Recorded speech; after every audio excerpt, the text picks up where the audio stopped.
The complete story. The alarm screamed through the Nevada night at 2:47 in the morning. William Harrison Bone, to everyone who mattered, was already awake. At 53, sleep had become a stranger, another casualty of a war that had ended a decade ago, but still raged in his mind. He sat on the edge of his bed in the darkness, the same position he had held since midnight, listening to the desert breathe beyond the walls of the Hells Angels clubhouse. The alarm meant something was at the gate. His hand moved to the baseball bat beside his nightstand. Old habits from Afghanistan, from the years when hesitation meant death.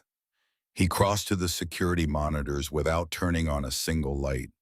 The blue glow illuminated his face, carved deep with lines that had nothing to do with age and everything to do with loss. What he saw made him stop breathing.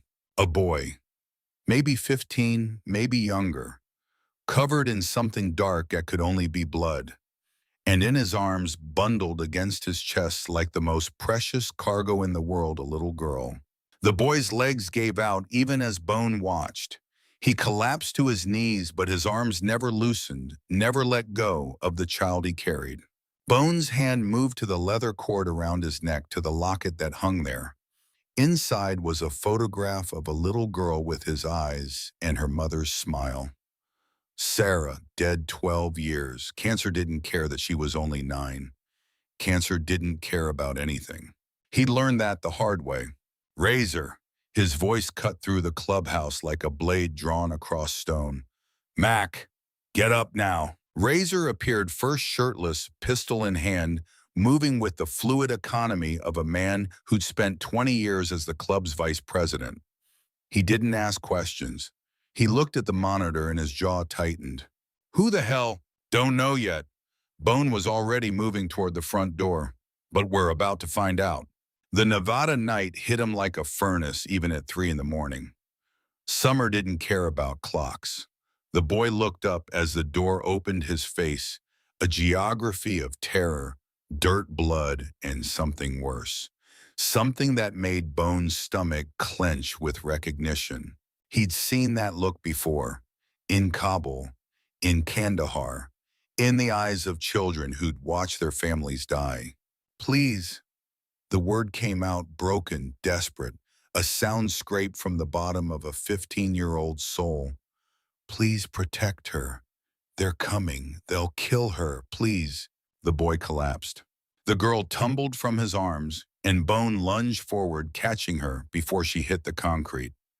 She weighed nothing, less than nothing, like holding a bundle of sticks wrapped in a torn dress that had once been white.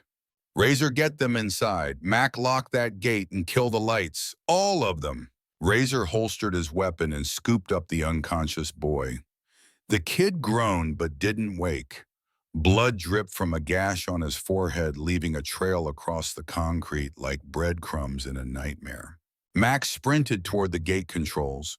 Within seconds, the compound went dark. Inside, Bone laid the girl on the leather couch in the common room. Her eyes were closed. Her breathing came shallow and fast, the rhythm of a heart pushed beyond its limits. She clutched a ragged teddy bear against her chest, its fur matted with dirt, and God knew what else. She's burning up, Bone said, pressing the back of his hand to her forehead. Fever's got to be 103, maybe higher. Razor set the boy down on the floor nearby. Kid's dehydrated as hell. Look at his lips cracked straight through. How far you think they walked? Could be miles. Bone studied the boy's face, the hollows beneath his eyes, the way his skin seemed stretched too tight over his bones. Could be more. Mac burst back through the door. Gates locked, cameras are up. I don't see anyone on the... He stopped when he saw the children. Jesus Christ, what happened to them? That's what we're going to find out. Bone straightened his back, protesting with a crack that sounded too loud in the sudden silence. Mac, get water, clean towels, first aid kit from my office. On it. Razor, call Elena. Razor's eyebrows shot up. Your ex-wife, it's 3 in the morning. She's a nurse. These kids need medical attention, and we can't exactly take them to a hospital right now. Not until we know what we're dealing with. Razor pulled out his phone and stepped away, already dialing. The girl stirred. Her eyes fluttered open, unfocused, confused. She saw Bone's face looming over her, a stranger, a man, someone who could hurt her, and her entire body went rigid. Then she screamed. Not a normal scream, not the cry of a child waking up scared in an unfamiliar place. This was something else, something primal, something that had been building inside her for months, maybe years, compressed under layers of fear and pain, until it finally found its way out. She screamed and screamed and screamed, and then just as suddenly as it started, it stopped. Her mouth kept moving, her chest kept heaving, but no sound came out. She'd retreated somewhere deep inside herself, somewhere the world couldn't reach her anymore. Bone had seen shell shock in soldiers. He'd seen trauma in ways most people couldn't imagine. But this little girl with her silent screaming and her ancient eyes, this was different. Hey, his voice dropped to something gentle, something he'd almost forgotten he was capable of. Hey, sweetheart, you're safe. No one going to hurt you here. She stared at him with eyes that had seen too much. The boy groaned from the floor. Lily. His eyes snapped open.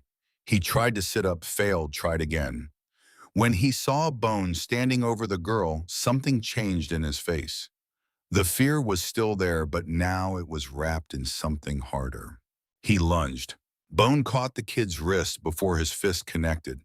Easy, easy, I'm not gonna hurt her. Get away from her. Kid, look around. You came to us. You asked us to protect her. That's what we're doing. The boy's eyes darted around the room.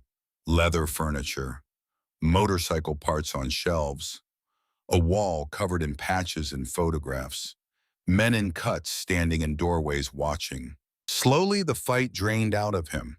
Where am I? Hell's Angels Clubhouse, Nevada chapter. I'm Bone. I'm the president here. He released the kid's wrist. Now you want to tell me who's after you and why? The boy looked at the girl. She was still staring at nothing, clutching her bear, her mouth moving in silent words. Her name's Lily, he said quietly. She hasn't talked in 6 months. Not since what? The boy shook his head. Mac returned with water towels and the first aid kit. He handed a bottle to Bone, who pressed it into the boy's hands. Drink, slow. The kid drank like he'd never tasted water before. What's your name, son? Marcus. All right, Marcus. How old are you? 15. And the girl Lily, how old is she? 8, I think. She doesn't remember her birthday. Bone felt something cold settle in his stomach. She doesn't remember. Marcus shook his head again. His hands were trembling now. Water sloshed in the bottle. Marcus, I need you to talk to me. Where did you come from? Who's chasing you? They'll kill us if they find us. Who? Marcus's jaw tightened. He looked at Lily, then back at Bone. Something shifted in his eyes, a decision being made. There's a ranch about 40 miles east, out in the desert off the roads. Nobody knows it's there. What kind of ranch? The kind where kids go in and don't come out. The room went silent. Razor stepped forward, his phone still in his hand. Elena's on her way. 20 minutes. He looked at Marcus. Kid, what exactly are you saying? Marcus set down the water bottle. His hands were steadier now. Like talking about it somehow made it more real, more manageable. I've been there for 3 years, since I was 12. They grabbed me outside a bus station in Phoenix, told me they were taking me to a group home. He laughed, but there was no humor in it. It wasn't a group home. What was it? A holding facility. They keep kids there, move them around, sell them to whoever pays. Mac made a sound like someone had punched him in the gut. Bone held up a hand to silence him. How many kids? When I left, 12, down in the basement, in cages. The word hung in the air like smoke. Cages. Lily was in the one next to mine, Marcus continued, his voice cracking. She was there when I arrived. She was 5 years old. Bone closed his eyes just for a moment, just long enough to push down the rage building in his chest. How did you get out? One of the guards got careless, left a door unlocked after he... Marcus stopped, swallowed hard. After he finished with one of the younger kids, I grabbed Lily and ran. We've been walking for 2 days. 2 days in this heat. We traveled at night, hid during the day, found water where we could. He looked at Lily. She stopped walking about 10 miles back. I carried her the rest of the way. Bone did the math in his head. 10 miles through the desert carrying an 8-year-old in the middle of summer. The kid should be dead. How did you know to come here? Marcus met his eyes. I didn't. I saw the bikes outside, saw the sign. My dad used to ride before he died. He told me that bikers look after their own, that they protect people who can't protect themselves. His voice wavered. I didn't have anywhere else to go. Razor crouched down next to Marcus. The people who run this place, the ranch, do they know you're gone? Yeah, they know. And they're looking for you. They'll never stop looking. Marcus looked at Lily. She's worth too much to them. Worth too much? What does that mean? Marcus looked away. There was a man. He came to the ranch 3 times. He had money, real money. He wanted to buy her. Buy her. The owner said no at first. They said she was too young, but the last time he came, he squeezed his eyes shut. I heard them talking. They made a deal. He was coming back for her. That's when I knew we had to run. The front door opened. Elena walked in, medical bag in hand, silver hair pulled back in a practical braid. She took one look at the scene and her nurse's instincts kicked in. Everyone out except Bone, now. Razor, Mac, and the other members filtered toward the back of the clubhouse. Elena knelt beside Lily. Her movements were calm, professional. What's her name? Lily, Bone said. Lily, sweetheart. I'm Elena. I'm a nurse. I'm going to check you over, okay? I'm not going to hurt you. Lily didn't respond, didn't blink, didn't move. Elena began her examination with gentle efficiency. Pulse, temperature, eyes, ears. She lifted the girl's thin arms to check for injuries and stopped. Bone. Her voice had changed, harder, colder. What is it? Elena pushed up the sleeve of Lily's dress. Even in the dim light, Bone could see them. Small, circular scars running up and down the inside of her arm. Cigarette burns, dozens of them, some old and faded, some fresh enough that they were still scabbed over. Bone felt his hands curl into fists. There's more, Elena said quietly. She moved to Lily's back, lifting the dress just enough to see welts, bruises in various stages of healing, marks that could only have come from a belt or a switch. How long? Bone's voice was barely a whisper. Some of these are years old. Elena lowered the dress, her face pale. Some are days old. This child has been systematically abused for most of her life. Marcus spoke from behind them. They all have. All 12 of them. But Lily got it worse because she wouldn't stop crying. In the beginning, before she stopped talking, she used to cry for her mom. They beat her until she stopped. Elena turned to look at the boy. Let me see you. Take off your shirt. I'm fine. That wasn't a request. Marcus hesitated, then pulled his hoodie over his head. His torso told the same story. Scars, bruises, ribs visible beneath skin stretched too tight. Jesus, Elena breathed. I'm fine, Marcus repeated. Just take care of Lily. Bone stood up.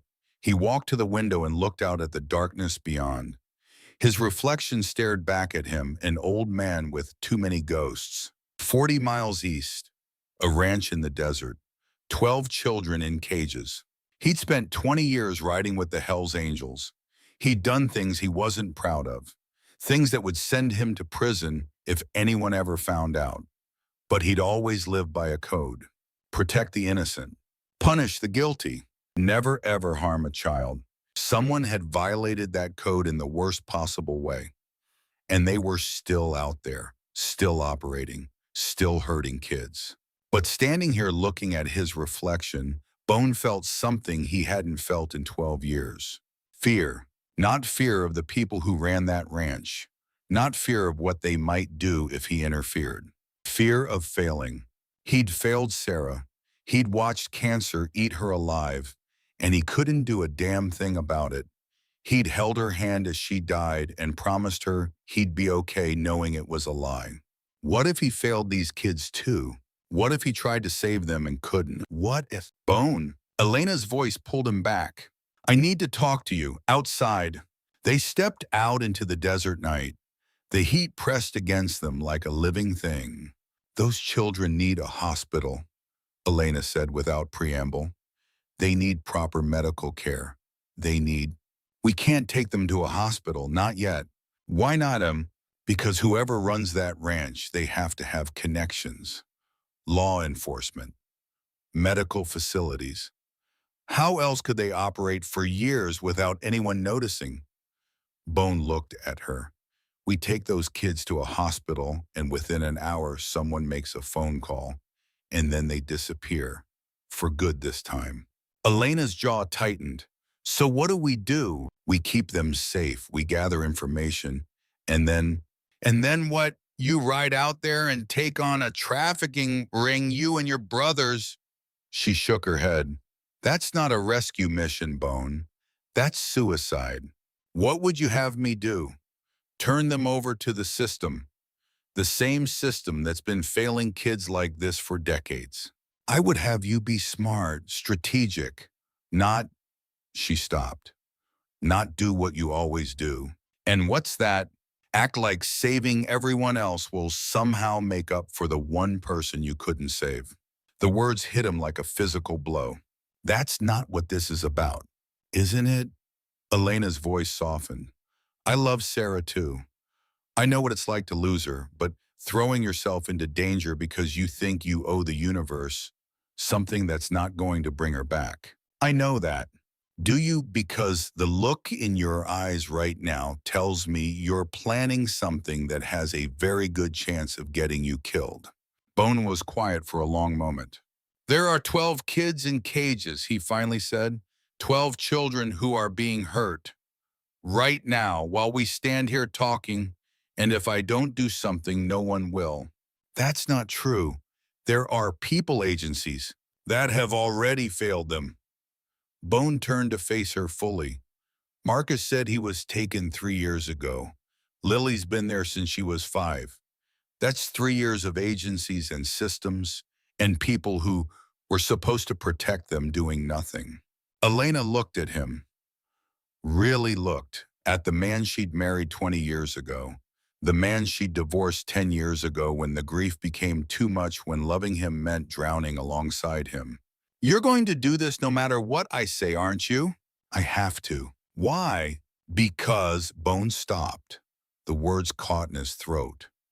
Because if I don't, then what was the point? What was the point of surviving when Sarah didn't? What was the point of living through all this if I can't at least try to save someone? Elena reached out and took his hand. Then I'm helping. Elena, don't argue with me. You'll lose. She squeezed his hand. You always do. Despite everything, Bone almost smiled. They went back inside. Marcus was still sitting on the floor next to the couch where Lily slept. The boy's eyes were red-rimmed, exhausted, but he refused to close them. Bone pulled up a chair and sat across from him. Can I ask you something? Marcus nodded. Lily, you said she was there when you arrived 3 years ago. That means she was 5. Yeah. Do you know where she came from? Who her parents are? Marcus was quiet for a long moment. She used to talk about them. Before she stopped talking, she said her mom had brown hair and her dad sang songs to her before bed. She said they were going to the doctor and then a man grabbed her. Grabbed her from where? A parking lot, a hospital parking lot. She said she was in the car and her mom went inside to get something, and when she came back, Lily was gone. Bone felt like he'd been punched in the stomach. Her parents didn't abandon her. No, someone took her. She was 5 years old, waiting in a car for her mom, and someone took her. Do you know where, what city? She couldn't remember. She was too young. All she remembered was the man had a blue truck and he gave her candy that made her sleep. Blue truck. Candy. A 5-year-old girl stolen from a hospital parking lot. Somewhere out there, Lily's parents were still looking for her, still hoping, still waiting. We're going to find them, Bones said. Her parents. We're going to find them and bring them their daughter back. Marcus looked at him. And if they don't want her anymore, it's been 3 years. What if they've moved on? What if they've given up? Have you ever met a parent who's lost a child? Marcus shook his head. They never give up. They never move on. They spend every day of their lives wondering what happened, praying for a miracle. Bones' voice was rough. Trust me, I know. The sun was fully up now. Light streamed through the windows, harsh and unforgiving. Lily stirred. Her eyes opened, and for a moment they were clear, present. She looked at Marcus, then at Bone, then back at Marcus. Her mouth opened. Her lips formed a word. No sound came out, but Bone could read it. Safe? Marcus took her hand. Yeah, Lily, we're safe. These are good people. They're going to help us. Lily looked at Bone again. Those ancient eyes in that child's face weighing, judging, deciding. Then she did something she hadn't done in months. She nodded, and Bone felt something crack open in his chest. Something he thought had died with his daughter. Something that felt dangerously like hope. But underneath that hope, fear still coiled, dark and cold. What if he couldn't save them? What if he tried and failed, and those children died because of his failure? What if he pushed the thoughts away? There would be time for doubt later. Right now, there was only action. Razor appeared in the doorway. Bone, we need to talk, now. They stepped into the hallway. Ghost is on the phone. He found something. Ghost was a former FBI agent who'd left the bureau under circumstances no one talked about. He'd been patched into the club 5 years ago and had become their go-to for anything involving information. Bone took the phone. Talk to me. I found the ranch. Ghost's voice was tight. It's real. 43 miles east off Route 93. Properties registered to a shell company out of Delaware. Took me 3 hours to trace it back to the actual owner. Who is it? Ghost paused. You're not gonna like it. Tell me anyway. Sheriff Raymond Dawson, county sheriff. He's owned that property for 15 years. Bone closed his eyes. The sheriff. It gets worse, Ghost continued. His brother Vincent Dawson runs the day-to-day operations. He's got a record. Did time for assault, trafficking charges that got dropped due to insufficient evidence. Looks that way. Anyone else involved? I'm still digging, but I found some interesting financial records. Payments coming in from all over the country, large amounts, all of them routed through a charity called Desert Hope Foundation. Let me guess, the charity claims to help homeless children. Give the man a prize. Bone opened his eyes. Through the window, he could see the desert stretching out toward the horizon. Somewhere out there, 12 children were waiting in cages. How do we get to them? That's the tricky part. The property is fenced, armed guards, security cameras. It's set up like a compound. Going in loud would be suicide. Then we go in quiet. You're going to need a plan, a good one. Bone smiled. It wasn't a pleasant smile. I spent 15 years taking down enemy installations in places you couldn't pronounce. A ranch in the Nevada desert, that's a vacation. He hung up and looked at Razor. Call church. Everyone. I don't care if it's 8 in the morning. I want every member in the chapel in 1 hour. What do I tell them? Bone turned. His face had changed. The weariness was gone. In its place was something cold, something dangerous, something that men had learned to fear on battlefields and in back alleys for decades. But underneath it all, that fear still whispered. What if you fail? He pushed it down, locked it away. Tell them we're going to war. The chapel was a converted storage room at the back of the clubhouse. No windows, one door, a long wooden table surrounded by chairs, each one marked with a member's name. 15 men filled the room. All of them wore their cuts. All of them looked like they'd rather be sleeping. None of them complained. Bones stood at the head of the table. 3 hours ago, a boy and a little girl showed up at our gate. They escaped from a place about 40 miles east of here, a place where children are being held against their will. The murmuring started immediately. Bone held up his hand. I'm not going to sugarcoat this. What I'm about to tell you is going to make you sick. It's going to make you angry. It's going to make you want to ride out there right now and burn that place to the ground. He paused. I need you to listen to everything before you react. Understood. Nods around the table. Bone told them everything. The ranch, the cages, the abuse, the buyers, the children who went in and never came out. By the end, the room was silent. But it wasn't a peaceful silence. It was the silence of a bomb before it detonates. Mac was the first to speak. His voice shook. How many kids did you say? 12 that Marcus knows of. 12 kids in cages for years. Yes. Mac stood up so fast his chair fell backward. Then what are we sitting here for? Let's go. Sit down. Bone. I said sit down. Mac's jaw clenched, but he righted his chair and sat. Razor spoke next. His voice was calm, measured.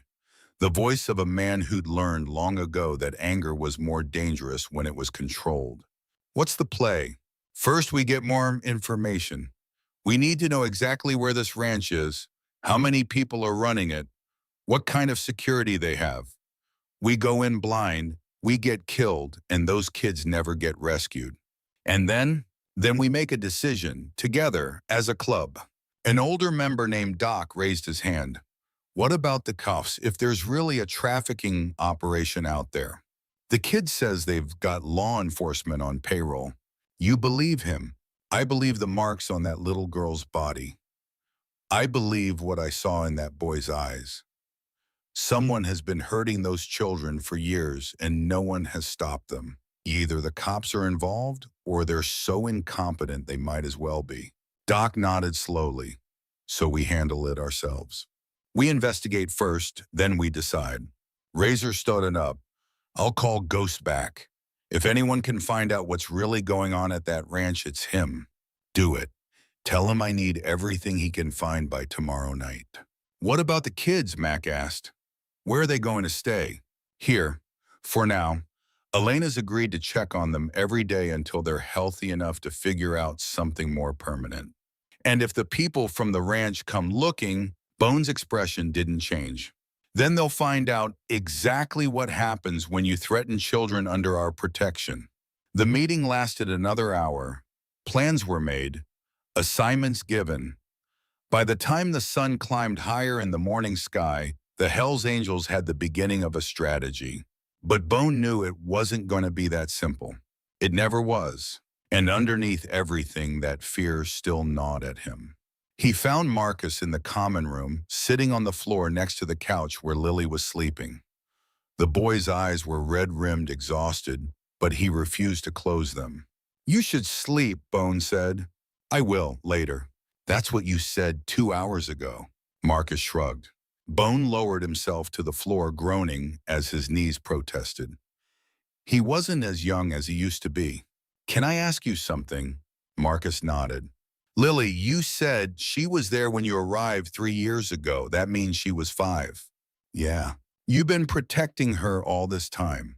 It wasn't a question. Marcus looked at the sleeping girl. As much as I could, which wasn't much. His voice turned bitter. I couldn't stop them from hurting her. I couldn't stop them from doing what they did.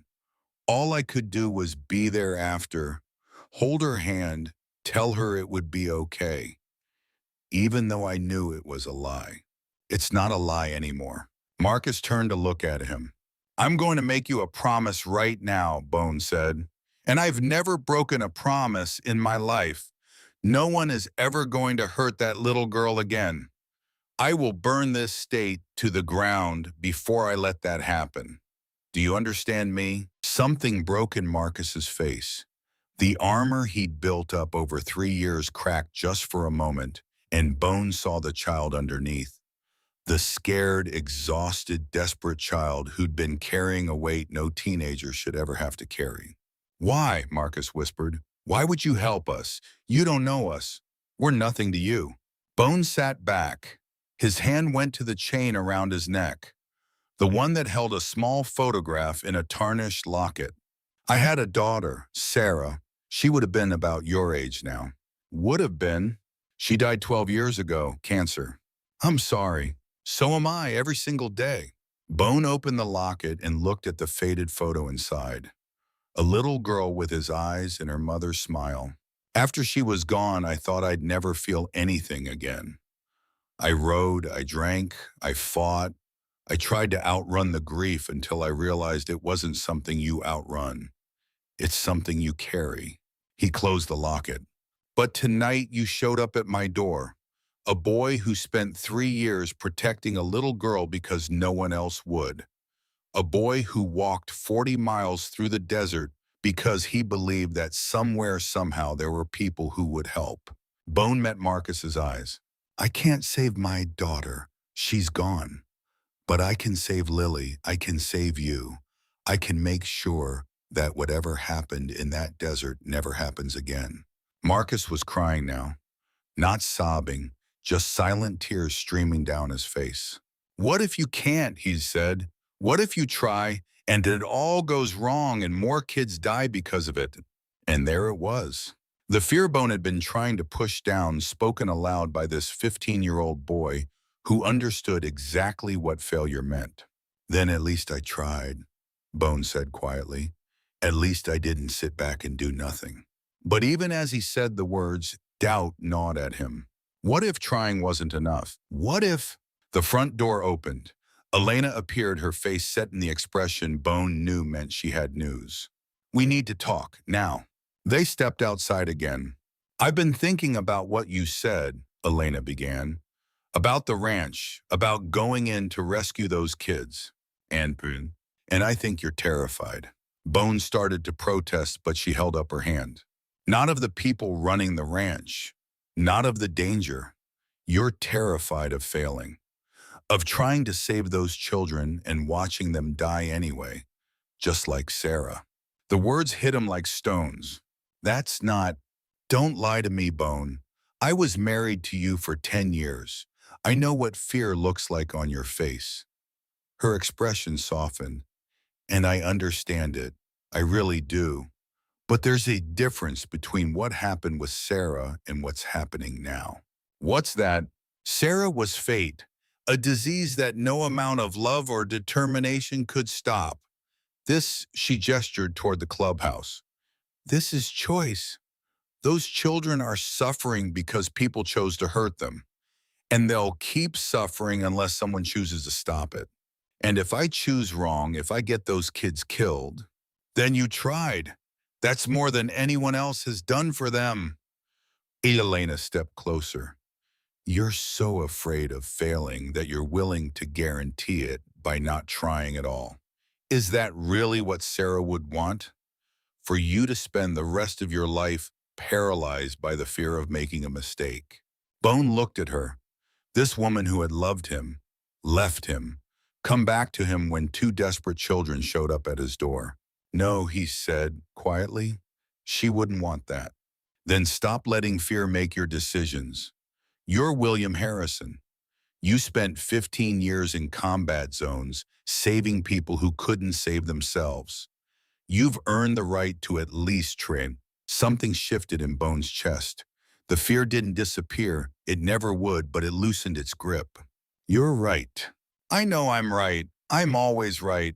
Elena smiled. Oh, come on. We have work to do. They went back inside.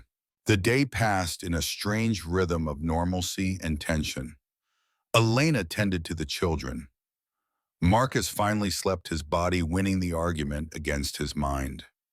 Lily stayed close to him even in sleep, her hand reaching out to touch his arm as if to confirm he was still there. The brothers went about their routines, working on bikes, making phone calls, planning, but everyone moved with the weight of what was coming. At 4 in the afternoon, Bones' phone rang. Ghost.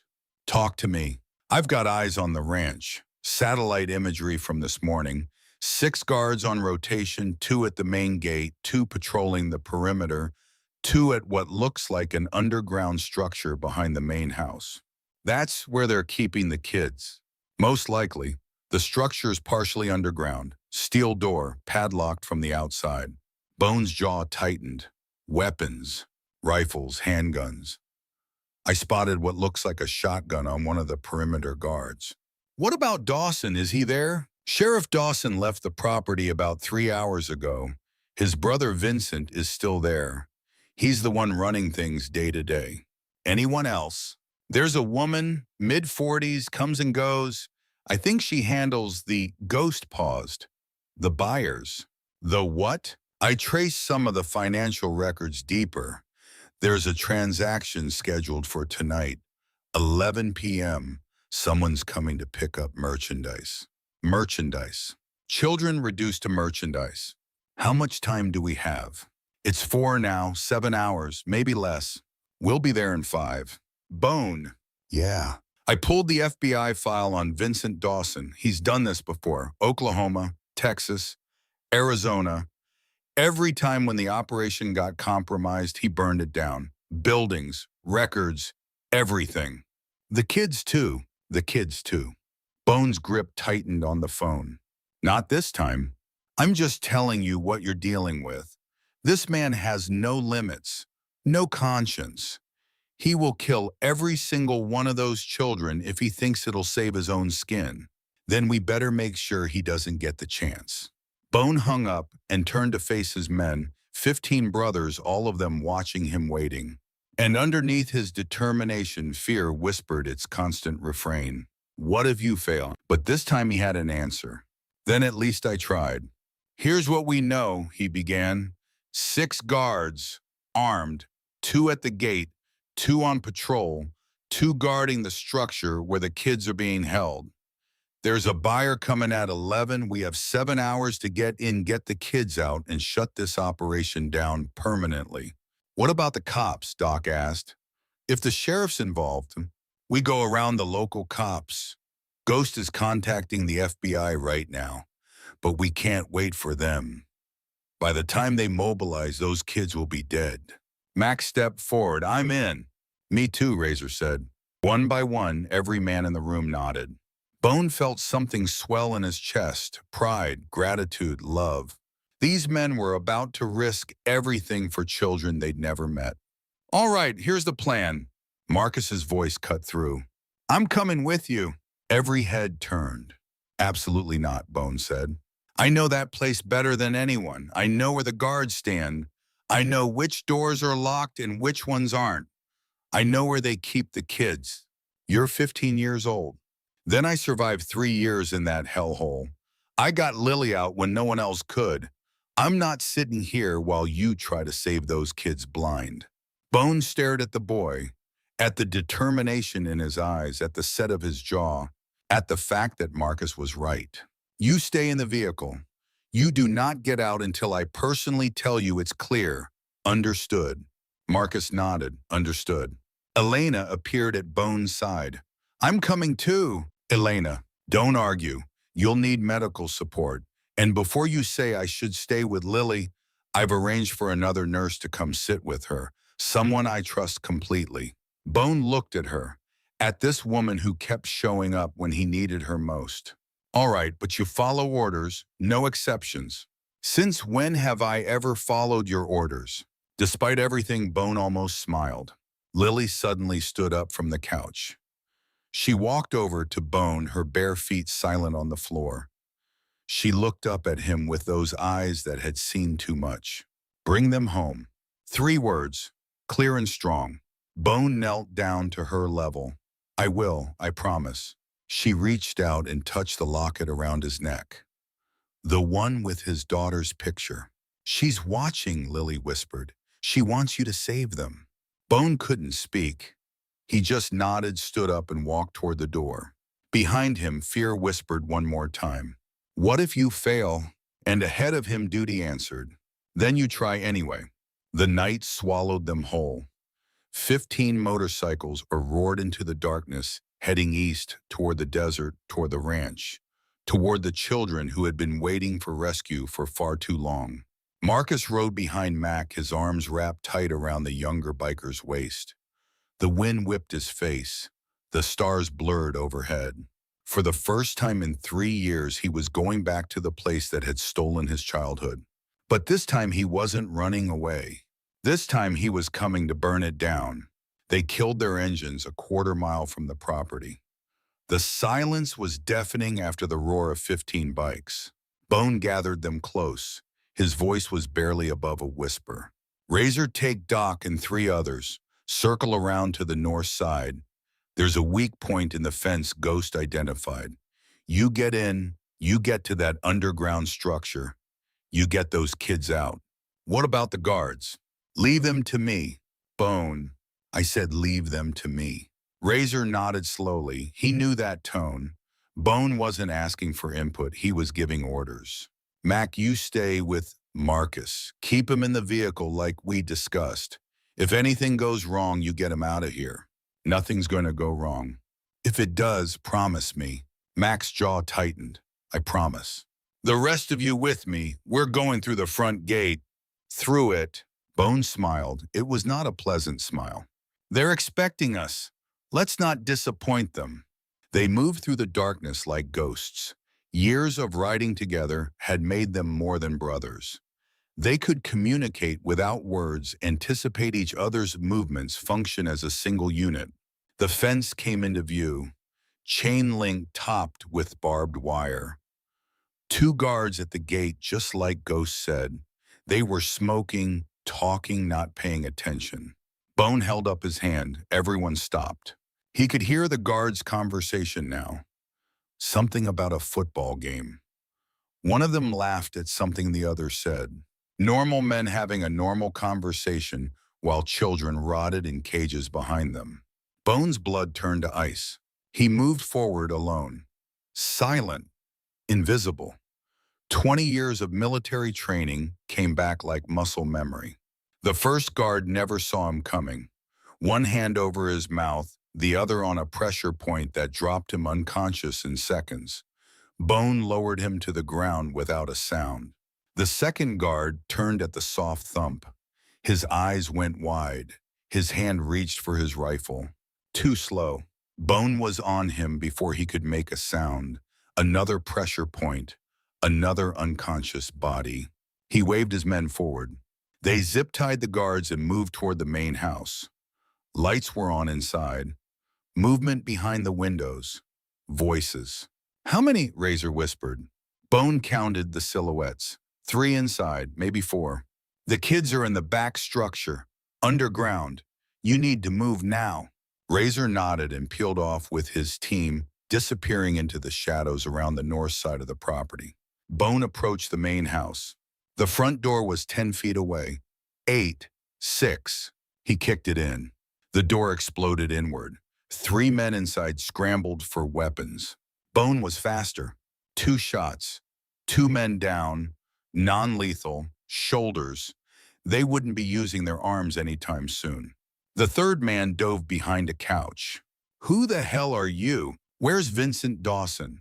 Go to hell. Bone walked forward, stepped on the wounded man's shoulder, and pressed down. The scream that came out was inhuman. I'll ask one more time. Where is Vincent Dawson? Back building with the merchandise. Please stop.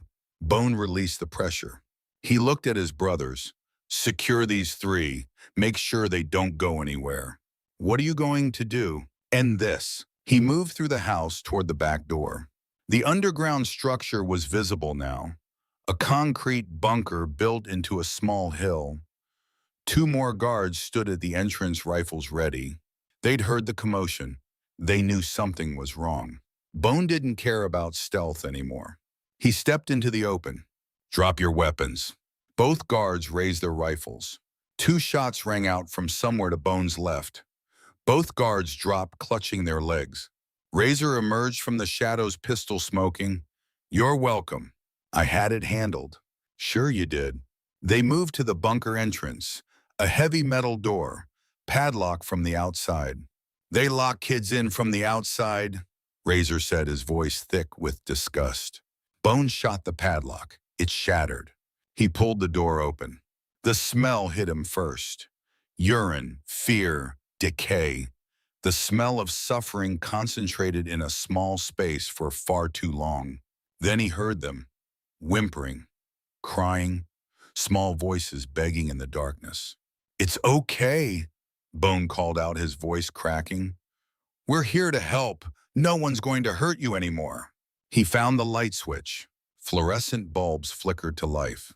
And Bone saw them. Cages, actual cages like you'd keep animals in, 12 of them lined up against the walls. And in each cage a child. The oldest, maybe 12. The youngest couldn't have been more than 5. Razor made a sound behind him, something between a sweep and a scream. Get them out, Bones said. Get them all out, now. They found bolt cutters in a supply closet. One by one the cages opened. One by one the children emerged, blinking in the light, flinching at every sound. Most of them couldn't walk on their own. They'd been in those cages so long their legs had forgotten how. Doc gathered them together, speaking softly, trying to calm the ones who were crying. Where's Vincent? Bone asked one of the older children, a boy with haunted eyes. The boy pointed toward a door at the back of the bunker. His office! He went in when he heard the noise. Bone walked toward the door. Razor fell in behind him. Bone, wait. Let me... No, this one's mine. He kicked the door open. Vincent Dawson sat behind a desk. A pistol in his hand pointed directly at Bone's chest. Stop right there. Bone stopped. But he didn't raise his hands, didn't show fear. It's over, Vincent. FBI's on the way. Your brother's going to prison. Everyone involved in this operation is going down. Vincent laughed. It was an ugly sound. You think Ray's the one running this? Ray is just the muscle, the protection. This operation is bigger than you can possibly imagine. I don't care how big it is. It ends tonight. Does it? Vincent's grip tightened on the pistol. You think you're the hero here. You think you're saving these kids. You have no idea what you've done. The people I work for, they don't forgive failures. They don't leave witnesses. Then I guess we better make sure there aren't any witnesses to what happened here tonight. Vincent's eyes widened. You wouldn't. You're Hell's Angels. You're not murderers. No, we're not. Bone took a step forward. But I'm a father who lost his daughter. I'm a soldier who swore to protect the innocent. And I'm a man who just watched 12 children crawl out of cages where animals like you kept them for years. Another step. So here's what's going to happen. You're going to put that gun down. You're going to walk out of here in handcuffs, and you're going to spend the rest of your miserable life in a prison cell thinking about what you did. And if I don't, Bone smiled, then I'll put you down myself and sleep like a baby tonight. Vincent's hand was shaking now. His eyes darted to the door behind Bone, looking for escape, finding none. The FBI, he said desperately. They'll cut me a deal. I know names. I know locations. I can give them everything. I'm sure you can, so you need me alive.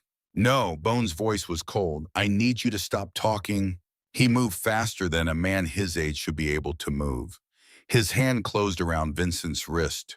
The gun discharged into the ceiling. One twist, and the pistol clattered to the ground. Bone's fist connected with Vincent's face. Once, twice, 3 times. Vincent crumpled, blood streaming from his nose and mouth. That's for the children, Bone said.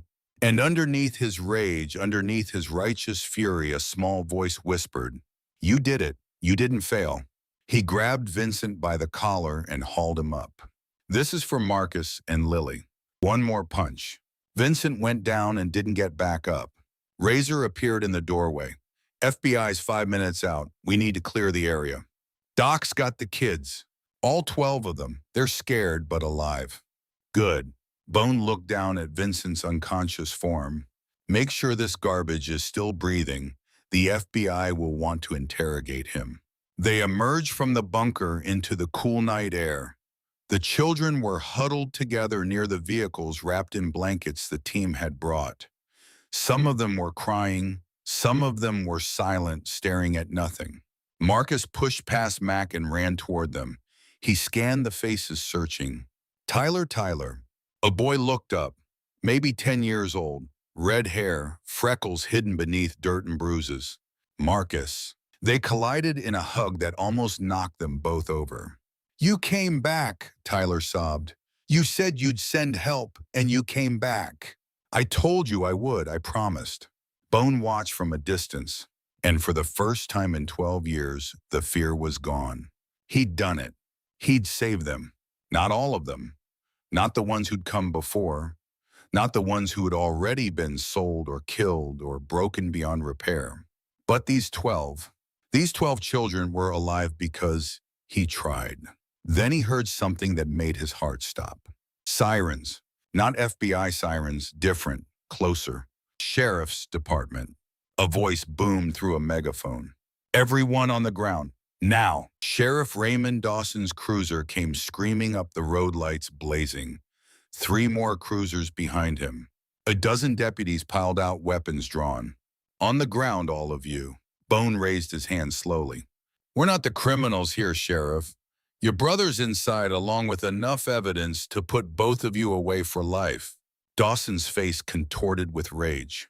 You think you can come into my county and destroy everything I've built? You think you're going to walk away from this? I think the FBI is about 3 minutes behind us. I think they're going to be very interested in what we found here tonight. The FBI. Dawson laughed. By the time the FBI gets here, there won't be anything to find. Just a bunch of dead bikers who broke into a private ranch and got what they deserved. He raised his weapon. Bone didn't flinch. You really want to do this in front of witnesses, in front of children? Witnesses can be silenced. Stop. Everyone froze. Marcus stepped forward, putting himself between Dawson and Bone. You're not going to shoot anyone, Marcus said. His voice was steady, calm, wrong somehow for a 15-year-old boy facing down a corrupt sheriff with nothing but words. Get out of the way, kid. No, I said move. I know about the other places, Marcus's voice cut through the night. I know about the ranch in Arizona, the one in Oklahoma. I know about the buyers, the bank accounts, the shell companies. I know all of it. Dawson's face went pale. You don't know anything. I know about Senator Mitchell, about his visits, about what he paid for. The silence that followed was absolute. I'm 15 years old, Marcus continued. I've been locked in a cage for 3 years. I had nothing to do except listen and watch and remember. He took another step forward. You kill everyone here tonight. You think that makes it go away? I wrote it all down, every name, every date, every transaction. I gave it to someone before we left the clubhouse. If anything happens to me, it goes public. You're lying. You want to risk it? Dawson's hand was shaking now. His deputies were exchanging nervous glances. In the distance, new sirens, getting closer. FBI. You're done, Marcus said quietly. It's over. You can either put your gun down and face justice, or you can die here tonight. Your choice. The standoff lasted an eternity. Then Dawson lowered his weapon. His deputies followed. 10 seconds later, FBI vehicles swarmed the property, agents everywhere. Dawson and his deputies in handcuffs. Vincent dragged out of the bunker unconscious but alive. Bone put his hand on Marcus's shoulder. The boy was trembling now, the adrenaline wearing off.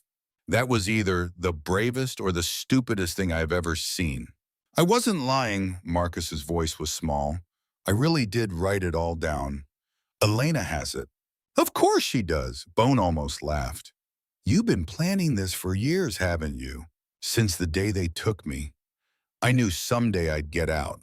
And I knew when I did, I was going to make sure they could never hurt anyone again. Bone looked at this boy, this 15-year-old who had survived the unsurvivable, who had protected a little girl when no one else would, who had just faced down a corrupt sheriff and won. "You're not a kid anymore," Bone said quietly. "I don't know what you are, but you're not a kid."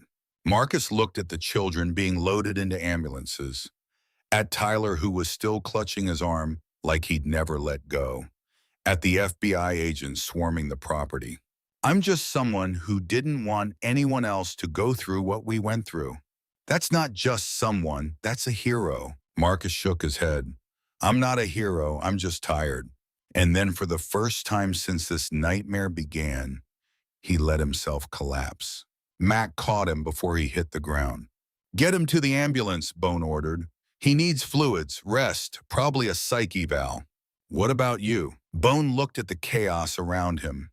FBI agents taking statements, paramedics treating children, corrupt cops in handcuffs, a trafficking operation dismantled in a single night.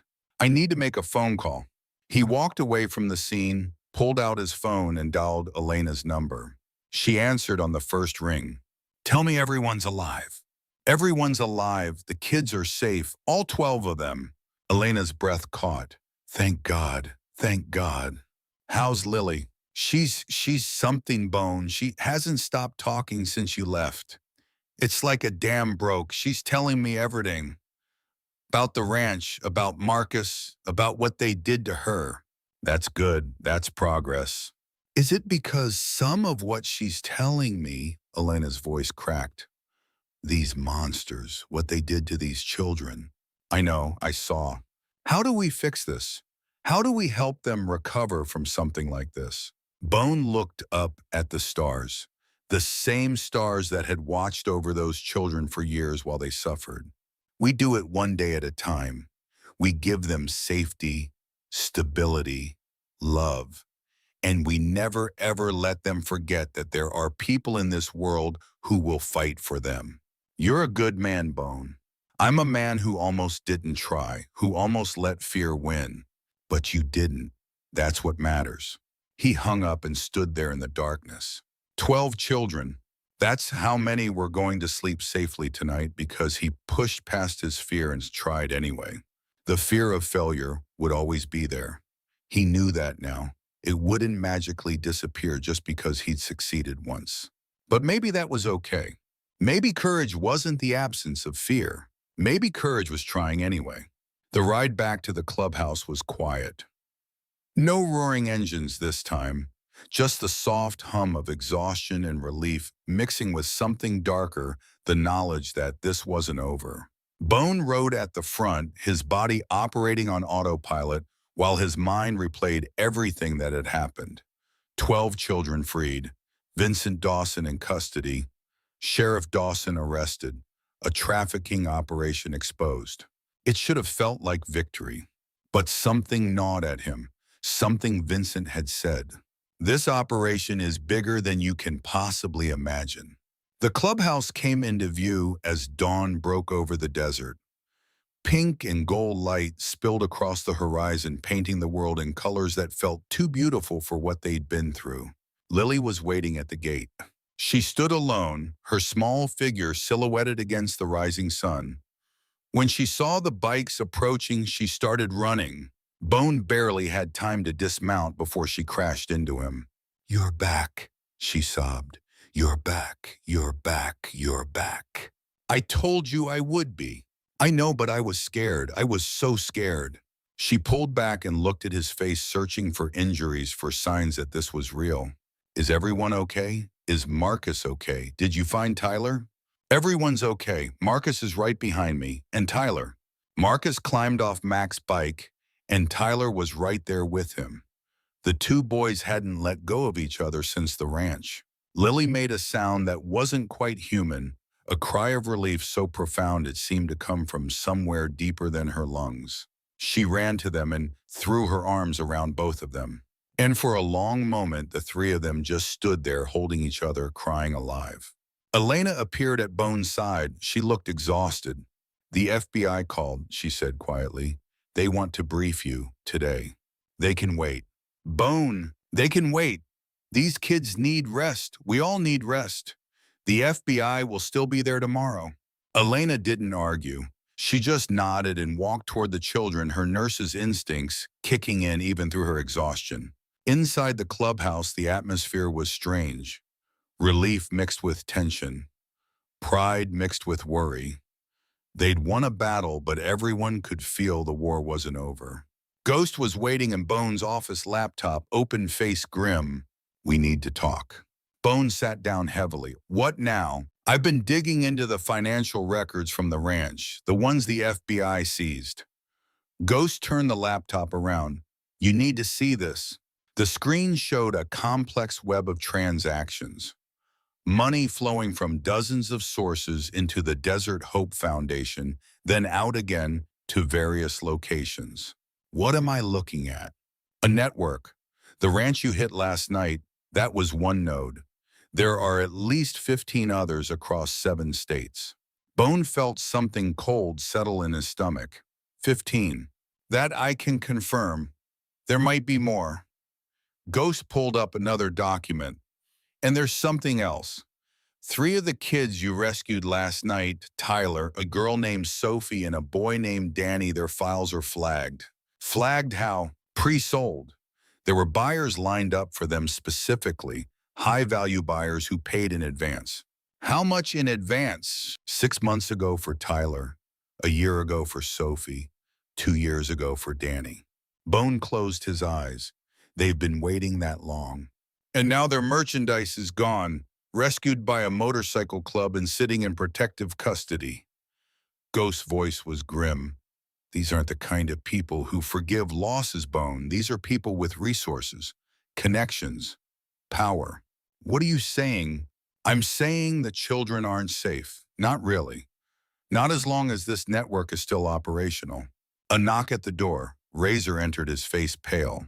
Bone, we've got a problem. What kind of a problem? The kind where 3 of the kids we rescued have gone missing from the hospital. Bone was on his feet before Razor finished the sentence. What do you mean missing? I mean their beds are empty. No sign of them. Security footage shows nothing. That's impossible. That's what I said. Unless someone knew exactly where the cameras were. Unless someone had inside help. Marcus appeared in the doorway. He'd been listening. His face had gone white. Which kids? Bone asked, though he already knew the answer. Tyler, Sophie, Danny. Marcus swayed. Mac caught him before he fell. No, Marcus whispered. No, no, no. We saved him. We got him out. They took him back, Bone said quietly. Then we get him again. Marcus's voice cracked. We can't. We have to. We will. Bone grabbed the boy's shoulders. Look at me. We will not let them hurt those kids, I promise you. You can't promise that. You couldn't promise it before, and you can't promise it now. The words hit Bone like a slap. Because Marcus was right. He couldn't promise. He tried to save them and failed. 3 children snatched from a hospital while under FBI protection gone. The fear came roaring back. I failed. Again. Elena pushed into the room. Bone, there's more. Ghost found something. Ghost pulled up another file. After the kids disappeared, I started looking at hospital staff, cross-referencing with the financial records from the ranch.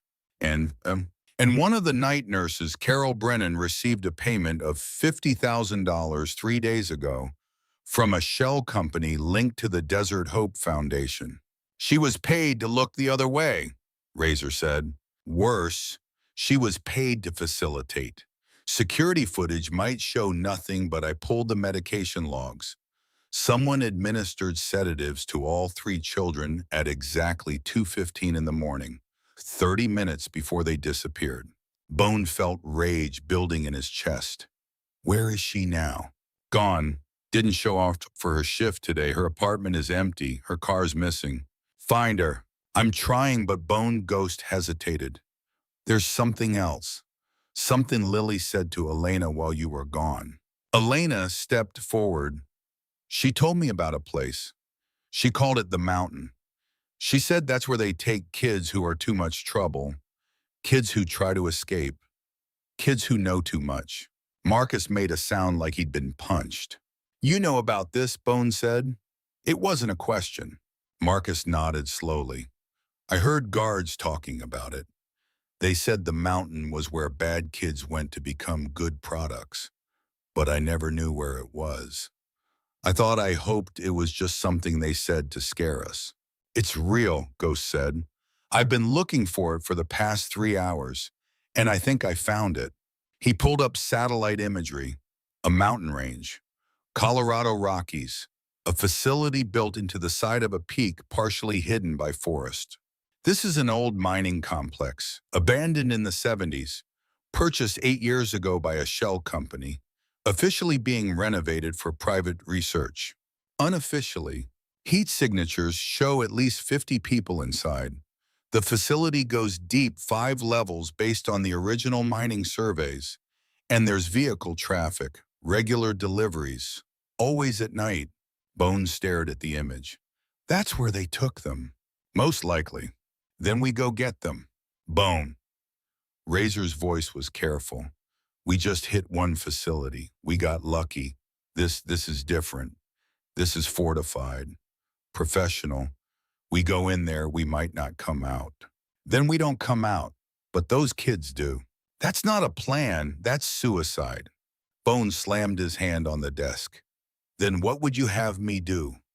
Sit here, wait for the FBI to move through their bureaucracy while 3 children are being transported to a facility we might never find again. I'd have you be smart, strategic, not, Razor stopped, not throw yourself into danger because you feel guilty. This isn't about guilt, isn't it? Elena's voice was quiet. 3 kids disappeared on our watch. You feel like you failed them. So now you're going to charge into an impossible situation to make up for it. Bone looked at her, at Razor, at the concern in their faces, and he realized they were right. He was letting fear drive him again. Fear of failure. Fear that he wasn't good enough, strong enough, fast enough to protect the people who needed him. Just like with Sarah. You're right, he said quietly. I can't do this alone, and I can't do it angry. He looked at Ghost. How long do we have? If they took the kids at 2 in the morning and it's a 10-hour drive to Colorado, they'll arrive at the facility around noon. It's 8 now. 4 hours. Can you get me everything on that facility, access points, security staffing? I can try. Then do it. Razor, call the brothers. Everyone. We're going to need more than 15 bikes for this. How many more? All of them. Every chapter within riding distance. I don't care if we have to wake up every Hell's Angel from here to Denver. We're going to need an army. Razor pulled out his phone. Marcus stepped forward. I'm coming. Marcus, don't tell me I can't. Tyler is my brother in everything but blood. I held his hand through the bars for 2 years. I promised him I'd keep him safe. I'm not breaking that promise. Bone studied the boy's face, saw the determination there, the absolute refusal to back down. You follow orders. You stay behind our lines. You don't take unnecessary risks. Agreed. Lily appeared in the doorway. She'd been so quiet that no one noticed her there. You need to know something, she said. Her voice was steady, clear. About the mountain. Everyone turned to look at her. There's a man there. I never saw his face, but I heard his voice. He came to the ranch twice. The guards called him Senator. He walked different than the others, talked different, like he owned everything. Ghost's fingers flew across his keyboard. Senator, that narrows it down. Let me cross-reference with... He stopped. Oh, hell. What? Senator James Mitchell. Oregon, on the Senate Judiciary Committee, sits on the Subcommittee for Child Welfare and Family Services. The irony was sickening. He's been blocking federal investigations into trafficking for years, Ghost continued. I thought it was just politics. But if he's a buyer, then he's been protecting his own interests. Bone finished. Lily stepped closer. He's the one who wanted to buy me. 3 times he came. 3 times they said no, but the last time, her voice wavered. The last time they said yes, they were going to give me to him. That's why Marcus and I ran. Bone knelt down in front of her.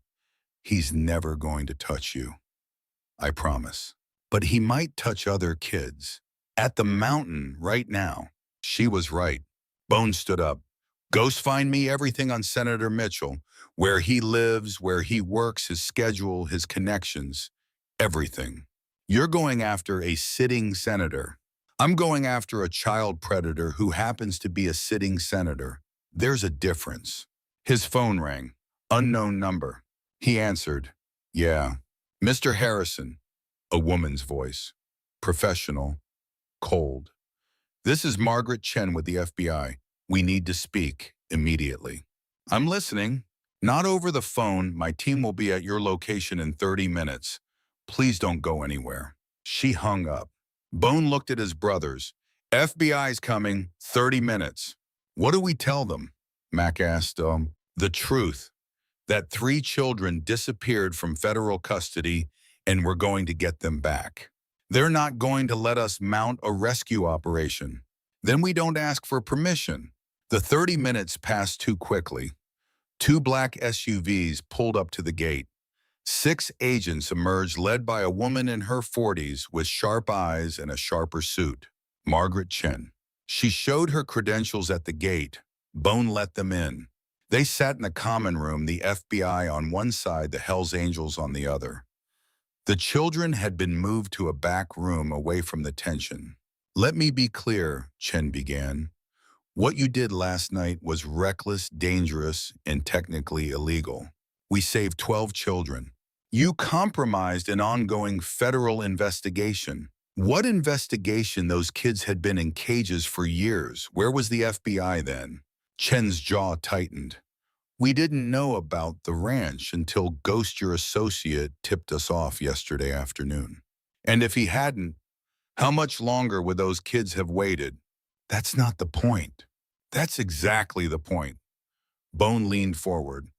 3 of those children disappeared from a hospital this morning, from FBI protection. So forgive me if I don't have a lot of faith in the federal government's ability to keep them safe. Chen's expression flickered. Just for a moment. Surprise. Maybe even shame. You know about that. We know about a lot of things, like the mountain facility in Colorado, like Senator Mitchell's involvement, like the fact that this network spans at least 7 states. How? Chen stopped, composed herself. What else do you know? Enough to know that if we wait for official channels, those 3 kids are going to disappear forever. Chen was quiet for a long moment. Off the record, she finally said. Off the record. You're right. About all of it. We've been investigating this network for 2 years. Every time we get close, evidence disappears. Witnesses recant. Cases fall apart. We have a leak somewhere high up in the food chain. Mitchell, we suspect, but we can't prove it. He's protected, connected, untouchable. No one's untouchable. Chen studied him. What are you planning to get those kids back? How? However we have to. I can't officially sanction a vigilante rescue mission. I'm not asking you to. Chen leaned back. But if someone were to provide actionable intelligence about the location of missing children, and if that someone were to ensure said children's safe extraction before federal agents arrived to secure the scene, well, that would be different. Bone almost smiled. That would be convenient. Extremely, Chen pulled out a card. This is my direct line. When you find those children, and I'm confident you will, you call me immediately. Not local police, not state, me. She stood up. One more thing, Mr. Harrison. Senator Mitchell is scheduled to be at an event in Denver tonight. 8 o'clock, a children's charity gala. The irony? Indeed, if he were to be seen at that event, it would establish his alibi. Make it very difficult for him to have been anywhere near Colorado earlier in the day. Unless someone had evidence proving otherwise. Unless someone did. Chen walked toward the door, then paused. For what it's worth, what you did last night, those 12 children, That mattered. It'll matter more when it's 15. After the FBI left, the clubhouse erupted into activity. Ghost worked his laptop, pulling up everything he could find on the mountain facility. Razor coordinated with other Hells Angels chapters. Mac and the others prepped weapons, supplies, medical gear. Elena worked with the children from the first rescue, trying to keep them calm while chaos swirled around them. And Bones stood at the window watching the desert, wrestling with the fear that threatened to paralyze him. What if you fail again? What if those 3 children die because you weren't fast enough, smart enough, good enough? What if you're doing it again? He turned. Marcus stood behind him. Doing what? Letting fear make your decisions. Marcus stepped closer. I can see it on your face. You're terrified you're going to fail. That we're going to get there, and those kids will already be dead. Bone didn't deny it. You know what I thought about every day for 3 years, Marcus continued. Every day in that cage, watching Lily get hurt, watching the other kids suffer. What? I thought about how I failed, how I couldn't protect them, how I was weak and useless, and if I was stronger, braver, better, maybe I could stop it. Marcus's voice cracked. I tortured myself with all the ways I wasn't enough. Marcus, but then you showed up, you and your brothers, and you know what I realized? What? That trying matters, even if you fail, even if it all goes wrong. The fact that you tried that means something. Marcus looked at him. You taught me that. Bone felt something shift in his chest. So stop standing here being afraid, Marcus said, and start being the man who kicks down doors and saves kids. Because that's who you are. That's who you've always been. From the mouths of children. Bone put his hand on Marcus's shoulder. When did you get so wise? About the same time I stopped being a kid. Marcus smiled. It was a sad smile. 3 years ago, when they put me in a cage. Ghost called from across the room. Bone, I've got it. They gathered around the laptop. The mountain facility has one main access road, heavily monitored. But Ghost zoomed in on the satellite image. The original mining surveys show ventilation shafts, old ones. Most are probably collapsed, but if even one is intact. We go in through the vents, Razor finished. It's risky. We don't know the condition, don't know where they lead. Do we have a better option? Ghost shook his head. Then that's the plan. Bone looked around at his brothers. How many riders do we have? 43 confirmed, from 6 chapters. They're already on the road. 43 men, going up against a fortified facility with at least 50 hostiles and unknown defensive capabilities. The odds were terrible, but 3 children were waiting. Tyler, Sophie, Danny. We leave in 1 hour, Bones said. Everyone gear up. This is going to be the hardest ride we've ever made.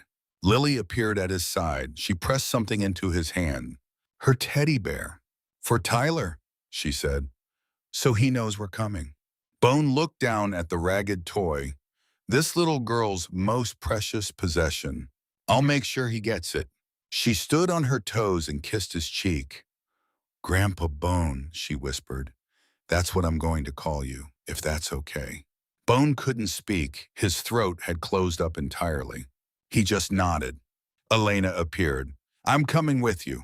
Elena, it's too dangerous. Those children are going to need medical attention the second we get them out. Every second counts. You know I'm right. She was right. Stay behind the lines, no matter what happens. I promise. The hour passed in a blur. Weapons checked, routes planned, communications tested. 43 motorcycles lined up outside the clubhouse, their riders grim-faced and ready. Bones stood at the front looking at this army of leather-clad warriors who'd come from across 3 states to save 3 children they'd never met. This was what brotherhood meant. Razor rode up beside him. You ready for this? No, but we're doing it anyway. That's the spirit. Marcus climbed onto the back of Mac's bike again, but this time he carried something. A backpack with the names. Tyler had mentioned the evidence. He'd compiled everything that could bring down the network. If anything happened, if they didn't make it back, at least the truth would survive. Bone raised his hand.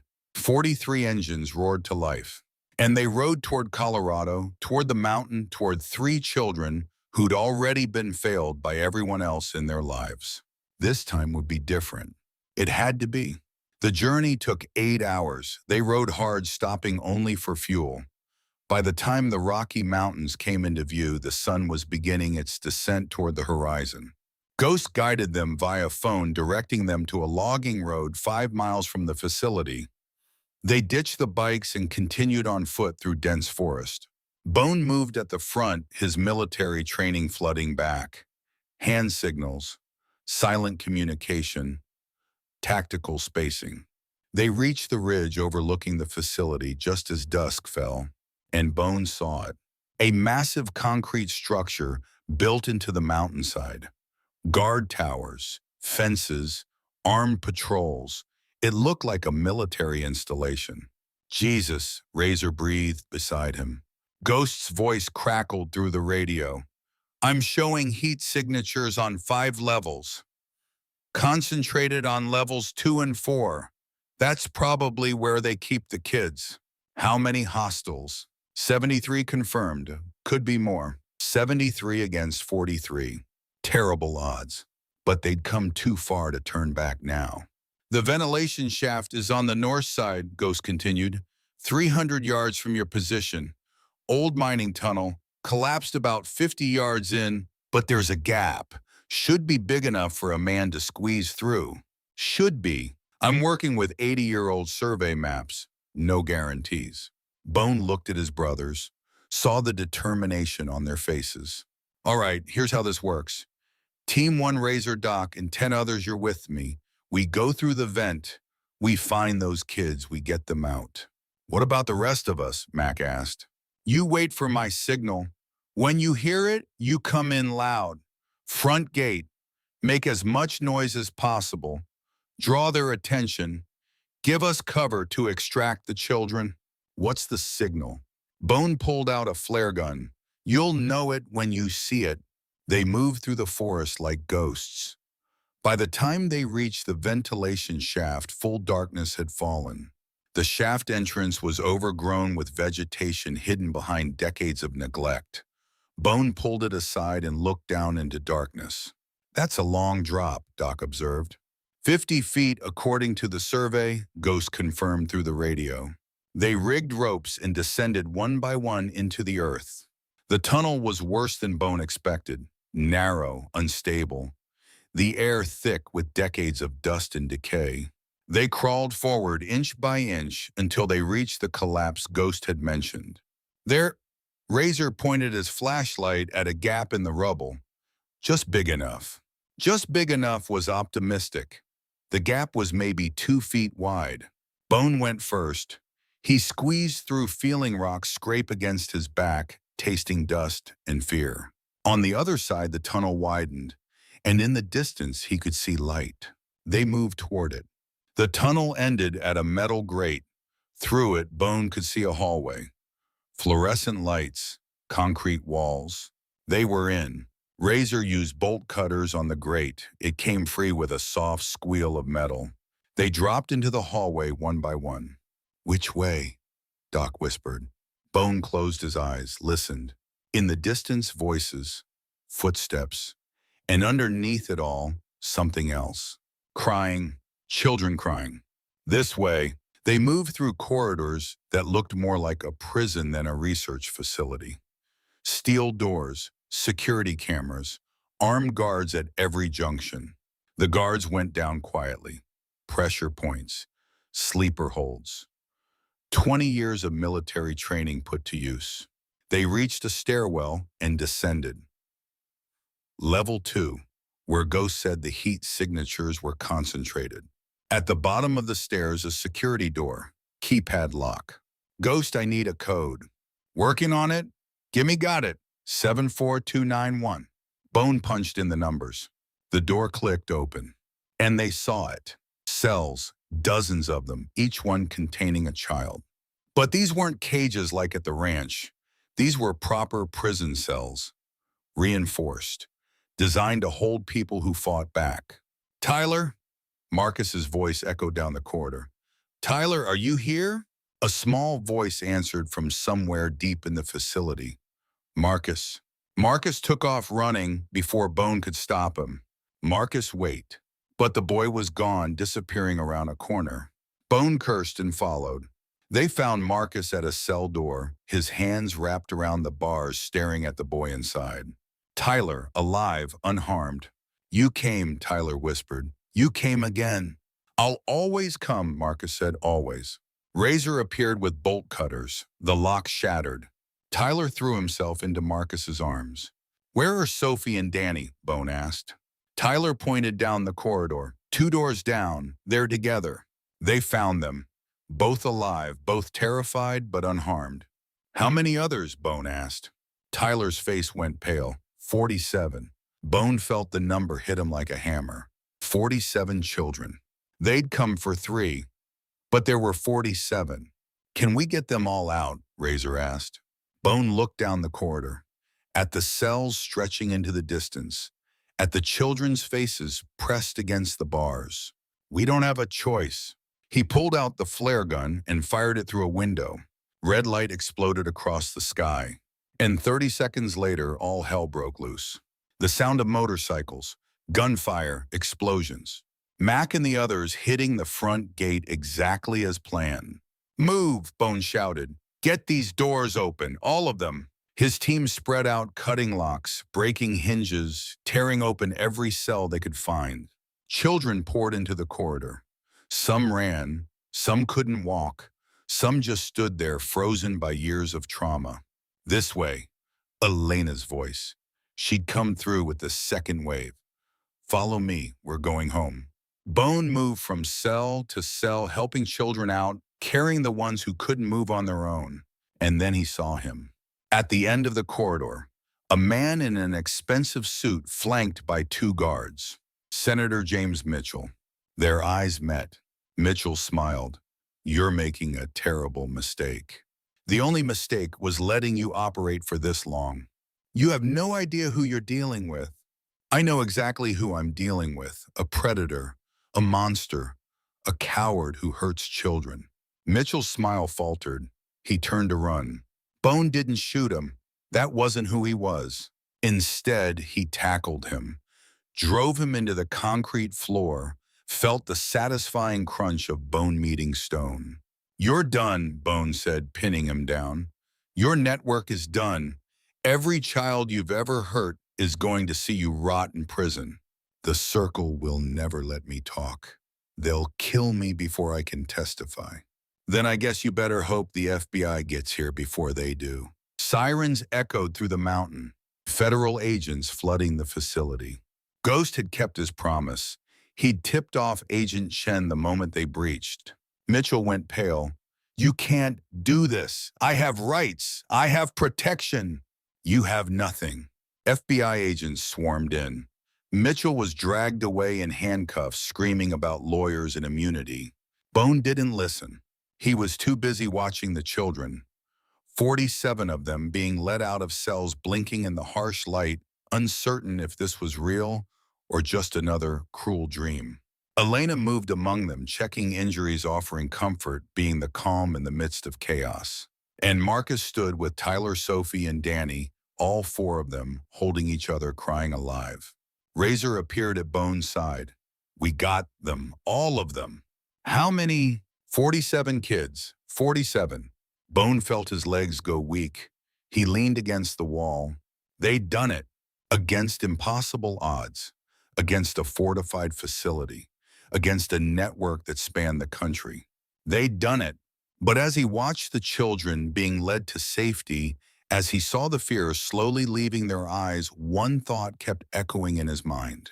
How many more facilities are there? How many more children are still waiting? The fight wasn't over. It was just beginning. Agent Margaret Chen found Bone sitting on a rock outside the facility, watching the sunrise paint the mountains in shades of gold and crimson. 47 children, she said, sitting down beside him. That's 47 lives you saved last night. 47 who'll need years of therapy to recover from what was done to them. But they're alive to receive that therapy. That's because of you. Bone didn't respond.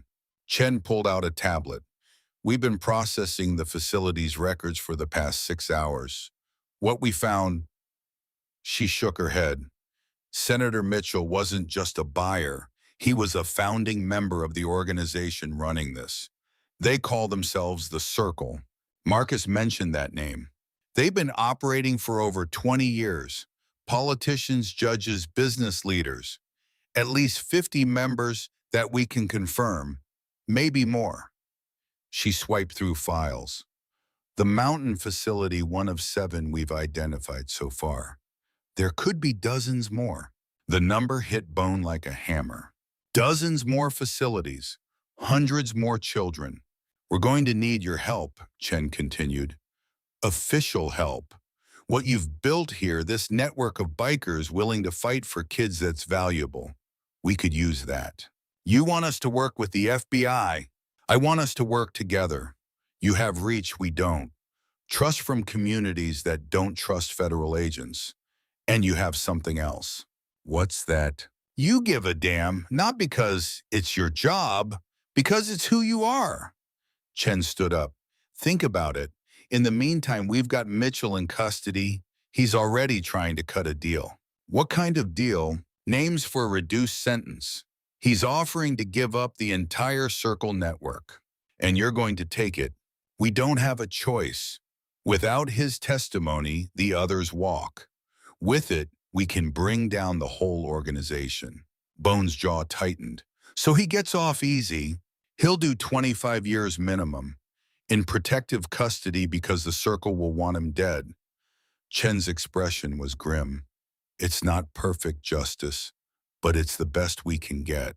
She walked away, leaving Bone alone with his thoughts. 25 years for Mitchell. The other members of the Circle would face trials that could take years. The network would be exposed, but justice would be slow. It wasn't enough. It would never be enough. But 47 children were free. 12 from the ranch, 47 from the mountain, 59 total. That had to count for something. Elena found him an hour later. The kids are being transported to a secure federal facility. They'll be processed, evaluated, reunited with families where possible. She sat down beside him. Ghost found something in the mountain's database. What? Lily's file, complete intake records, including where she was taken from, who her parents are. Bone looked at her. And David and Maria Santos, Tucson, Arizona. They reported her missing 3 years ago. A 5-year-old girl vanished from their car while Maria ran inside a hospital to pick up test results. Elena's voice softened. They've been searching ever since. Started a foundation. Hired private investigators. Never gave up. Does Lily know? Not yet. I wanted to tell you first. Bone thought about it. This little girl who'd survived 3 years of hell, who'd finally found safety, who'd started to heal. And now they were going to tell her that her parents, real parents who loved her and never stopped looking, were alive and waiting. It could save her, or it could destroy her. We have to tell her, he said finally. She deserves to know. They found Lily in one of the FBI's mobile command units sitting with Marcus. The two of them were sharing a sandwich, talking quietly. When Lily saw Bone and Elena, her face lit up. Did you get Tyler? Is he okay? He's fine, safe. All of them are safe. Good. She took another bite of sandwich. That's good. Lily, can we talk to you for a minute, alone? Marcus stood up. I'll give you guys some space. No, Lily grabbed his hand. Stay, please. Marcus looked at Bone, who nodded. They sat down across from her. Lily, Elena began. When we rescued the children from the mountain, we found files. Records about all the kids who'd been held there, including you. Lily's grip on Marcus's hand tightened. Your file had information about where you came from, about your family, I don't remember my family. I know. You were very young when you were taken, but they remember you, and they've been looking for you ever since. Lily's eyes went wide. They have. Your parents' names are David and Maria Santos. They live in Arizona. They never stopped searching, never gave up hope. Tears started streaming down Lily's face. But I don't remember them, she whispered. What if they don't want me anymore? What if I'm not the same girl they lost? Bone knelt down in front of her. I talked to your mom last night. Do you know what the first thing she asked was? Lily shook her head. She asked if you were okay, if you were safe, if you were happy. Bone took her hands. She didn't ask if you remembered her. She didn't ask if you changed. She just wanted to know that you were alive. What about Marcus? Lily's voice rose in panic. If I go with them, what happens to Marcus? Your parents want him too. Lily blinked. What? They said you're a package deal. They know what he did for you. They know he's family. They want both of you. Marcus made a sound somewhere between a laugh and a sob. Really? Lily asked. They'd take both of us. Really? Lily looked at Marcus. We'd be real brother and sister. We already are, Marcus said. This just makes it official. She launched herself at him, hugging him so tight he could barely breathe. And watching them, Bone felt something settle in his chest. This was why he fought. This moment right here. Two children who'd survived hell getting a chance at a real family. It was enough. The Santos family arrived the next morning. Bone watched them pull up in a rental car, moving like people walking on sacred ground.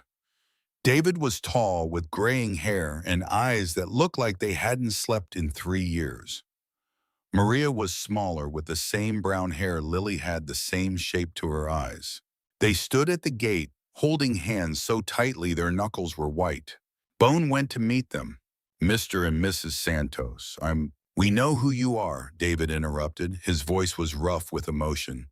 You're the man who saved our daughter. She saved herself. I just opened the door. Maria stepped forward. Can we see her, please? Bone led them through the temporary command center to the room where Lily waited with Marcus. When Maria saw her daughter, she stopped in the doorway. A sound came out of her that Bone would never forget. The sound of a mother seeing her child after 3 years of not knowing if she was alive. Lily. The name was barely a whisper. Lily stared at the woman, at the man beside her, searching their faces for something familiar. And then very slowly, recognition dawned in her eyes. Mama? Maria crossed the room and dropped to her knees. She didn't touch Lily, didn't grab her, just knelt there, tears streaming down her face. Yes, baby, it's Mama. I'm here. I'm finally here. I'm sorry I forgot you. Oh, sweetheart, no, no, no, no. Maria's voice broke. You have nothing to be sorry for. Nothing. You were so brave. You survived. You're here, that's all that matters. I tried to remember. I tried so hard. Shh, it's okay. We're going to make new memories. We're going to have so much time to make new memories. Lily looked at David, who was standing behind Maria, tears running down his face. Daddy? David knelt beside his wife. Hey, princess, I missed you so much. I missed you too. Even when I couldn't remember your face, I missed you. And then Lily did something she hadn't done in 3 years. She reached out and touched her mother's cheek. Maria sobbed and pulled her daughter into her arms. David wrapped them both up, and the three of them held each other and cried. Marcus stood off to the side watching. His face was carefully blank, but Bone could see the emotions churning beneath. Maria looked up from the embrace. Her eyes found Marcus. You're Marcus. He nodded, unable to speak. She held out her hand. Come here. He hesitated. Please, come here. Slowly, uncertainly, Marcus walked toward them. Maria reached up and took his hand. Thank you, she said. Thank you for protecting my daughter. Thank you for loving her when we couldn't. Thank you for being her brother. Marcus's careful mask cracked. A tear escaped down his cheek. She protected me too, he said quietly. When things got really bad, she would hold my hand through the bars. She would tell me stories about dragons. She kept me alive as much as I kept her alive.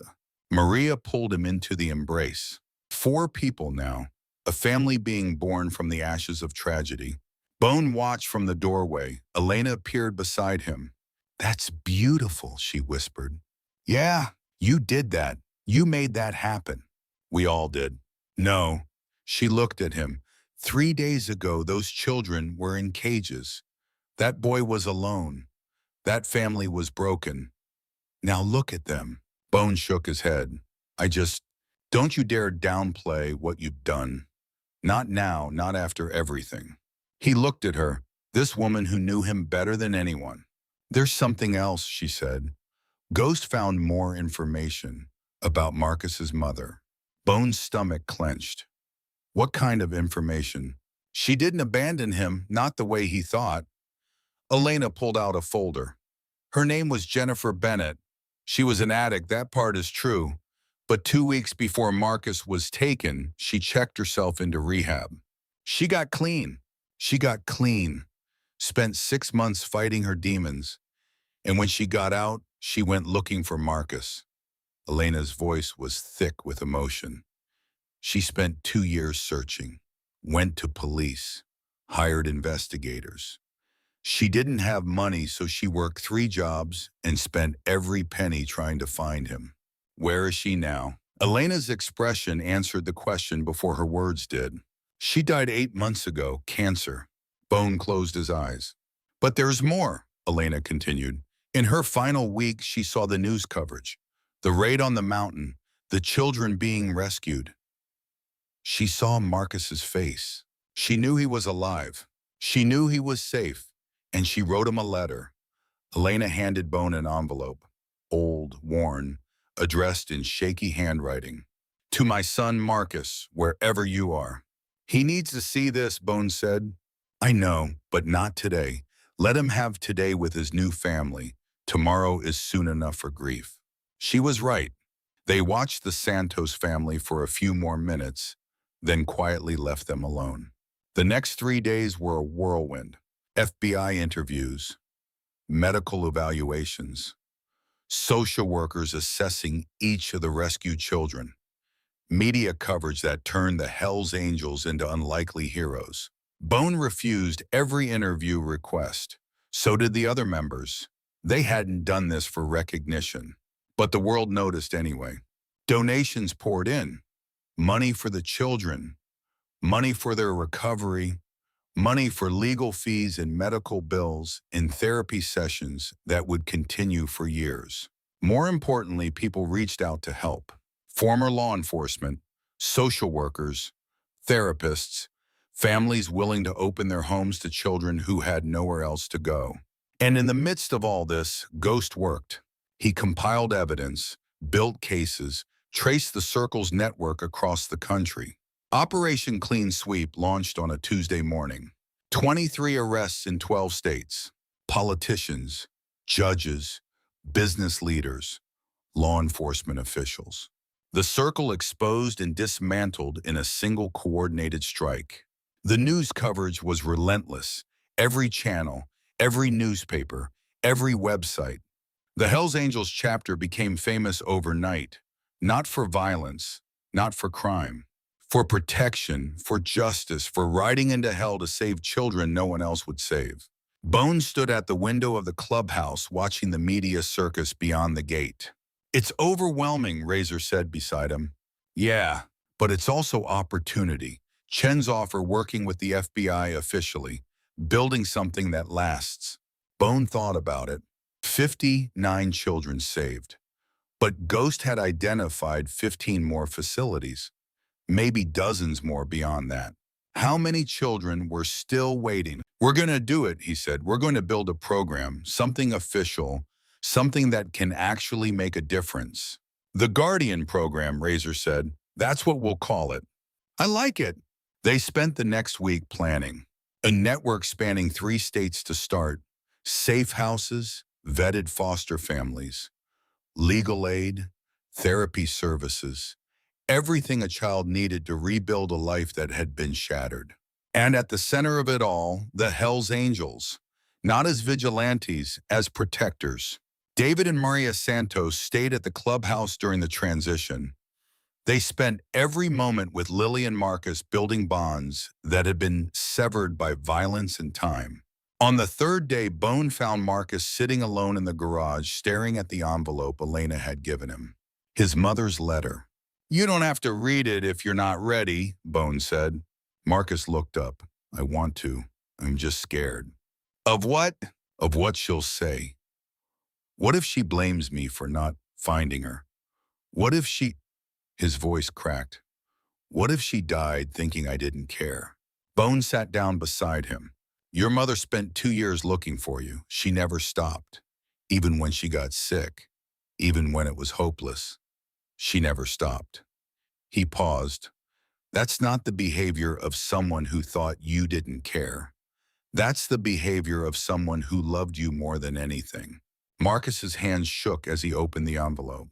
The letter inside was short, written in trembling handwriting that got shakier toward the end. Bone watched Marcus read it, saw the tears start to fall, saw the boy's shoulders shake with silent sobs. When Marcus finished, he couldn't speak. He just handed the letter to Bone. "My dearest Marcus, if you're reading this, it means you survived. I always knew you would. You were always stronger than me, always braver. I'm so sorry I couldn't find you. I tried. God, how I tried. But some things are beyond our control. I saw you on the news, saw you being rescued, saw you alive and safe and strong. In that moment, all the pain of the past 3 years didn't matter because you made it. You survived. I want you to know that none of this was your fault, not your abduction, not my addiction, not any of it. You were a child. You deserve better than what life gave you. But I also want you to know that you were loved every single day. Even when I was at my worst, even when I was too sick to function, I loved you. I never stopped loving you. Be happy, Marcus. Find a family. Build a life. Don't let what happened to you define who you become. I'm proud of you, son. I always was. I always will be. Love, Mom." Bone folded the letter carefully and handed it back. Marcus clutched it to his chest and wept. And Bone sat with him, this 15-year-old boy who'd carried the weight of the world on his shoulders, and let him cry. 1 week after the rescue, Agent Chen returned with news. "Senator Mitchell is cooperating fully. We've identified 43 members of the Circle. Arrest warrants have been issued for all of them." She pulled up a map on her tablet, dotted with red pins. 19 facilities confirmed. 8 have already been raided. 73 more children rescued in the past week. Bone stared at the numbers. 73 more. "And we're just getting started," Chen continued. "With Mitchell's testimony, we're unraveling a network that goes back decades. Hundreds of children, thousands of victims. How long until trials? Years. This is going to be the biggest trafficking case in U.S. history, but we'll get convictions, every single one of them." She stood up. "There's something else. The federal government wants to fund your program. The Guardian program, full allocation, 5-year renewable grant." Bone felt his heart skip. "How much?" "Enough to expand to 5 states, hire full-time staff, build a real infrastructure." "When?" "The paperwork will be ready next week. All you have to do is sign." After Chen left, Bone sat alone in his office. He pulled out the photograph from his locket. Sarah, his daughter, dead 12 years. "I did it, sweetheart," he whispered. "I built something, something that matters. Something that will help children like you deserve to be helped." He thought about the journey, the midnight knock, Marcus and Lily at his gate, the fear he'd felt, the doubt, and he thought about what he'd learned. Fear didn't disappear just because you succeeded once. It would always be there whispering its doubts. But courage wasn't the absence of fear. Courage was trying anyway. The Santos family prepared to leave on a Sunday morning. Lily had grown stronger over the past week. Her nightmares were less frequent. Her smile came easier. She talked about the future now, instead of just surviving the present. Marcus had changed too. The haunted look in his eyes had faded, replaced by something that looked almost like peace. They stood in the clubhouse common room, surrounded by bikers who'd become family. "We'll visit," Maria promised. "Once a month. The kids want to stay connected." "The door's always open," Bone said. Lily hugged every member of the club. She saved Bone for last. "I don't want to say goodbye," she said, her arms wrapped around his waist. "Then don't. Say see you later instead." "See you later." "See you later, sweetheart." She pulled back and looked up at him. "Thank you, Grandpa Bone, for everything." "You're welcome, Lily. You're so very welcome." Marcus shook hands with everyone, but when he got to Bone, the handshake turned into a hug. "I'm going to make something of my life," Marcus said. "Something that matters." "You already have." "No, I mean I'm going to finish school, go to college, and then I'm coming back here to help, to work with the Guardian program. We'll be waiting." The Santos family loaded into their car, Lily in the back, Marcus beside her, hands intertwined. David and Maria in the front, looking back at the clubhouse that had become an unlikely sanctuary. The car pulled away. Bone stood at the gate watching until it turned the corner and disappeared. Elena appeared beside him. "You okay?" "Yeah, I think so." "The house is going to feel empty without them." "It won't be empty for long. There are more kids coming, more families to help, more work to do." Elena smiled. "The Guardian program." "Yeah." She reached out and took his hand. "I have a question." "What's that?" "What are we?" Bone looked at her. This woman who'd loved him, left him, come back to him when he needed her most. "I don't know what we are," he said honestly, "but I know I don't want to do this without you." "Is that a proposal?" "Maybe." "Maybe?" She raised an eyebrow. Bone got down on one knee right there at the gate. "Elena, you're my partner in everything, in this program, in this life, in whatever comes next. I don't have a ring. I don't have a fancy speech. I just have this life I'm building, and a question I should have asked years ago." He took her hand. "Will you marry me again?" Elena was quiet for a long moment. Then she smiled. "Yes, you idiot. Yes." He kissed her right there at the gate, and some of the brothers cheered, and some of them catcalled, and Bone didn't care. For the first time in 12 years, he felt whole. 1 year passed. 365 days of building something from nothing. The Guardian program had grown beyond anything Bone imagined. What started as a desperate promise had become a network spanning 5 states. 217 children helped in the first year, connected with families, given therapy, given hope. And at the center of it all, the Hell's Angels, not as criminals, as protectors. Bones stood in his office looking at the wall covered in photographs. Children who'd passed through their doors, families who'd been reunited, lives that had been rebuilt. Razor knocked on the doorframe. "You've got a visitor."